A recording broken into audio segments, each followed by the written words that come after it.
રાજકોટને પાણી પૂરું પાડતા ડેમોમાં પાણીના સ્ટોરેજ અને આગામી સમયમાં પાણી વિતરણની પરિસ્થિતિ વિશે આજરોજ હેલો સૌરાષ્ટ્ર ન્યૂઝના પ્રતિનિધિ ગિરિરાજસિંહ રાણાએ રાજકોટ મ્યુનિસિપલ કોર્પોરેશનના વોટર વર્કસ કમિટીના ચેરમેન શ્રી અશ્વિનભાઈ પાંભર સાથેની રૂબરૂ મુલાકાતમાં ચેરમેન શ્રીએ આગામી ભવિષ્યમાં પણ પીવાના પાણી બાબતે રાજકોટવાસીઓને કોઈ ચિંતા કરવાની જરૂર નથી, પીવાના પાણીની સ્ટોરેજ પૂરતા પ્રમાણમાં હોવાનું જણાવ્યું હતું। અહેવાલ ગિરિરાજસિંહ રાણા। રાજકોટમાં આપણે પીવાના પાણી માટેના 3 ડેમ છે, આજી એક, ન્યારી એક અને ભાદર ડેમ।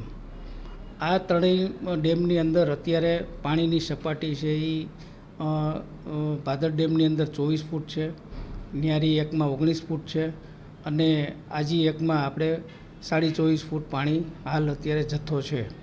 આ જથ્થો છે એ રાજકોટને 15 ઓગસ્ટ સુધી પીવા માટે કોઈ પ્રોબ્લેમ થાય એવું નથી અને અત્યારે હાલ વરસાદી વાતાવરણ છે જ, તો 31 જુલાઈ પછી મેક્સિમમ આપણે વરસાદ પડતો હોય છે ત્યારે આપણા ડેમમાં પાણી આવતું હોય છે।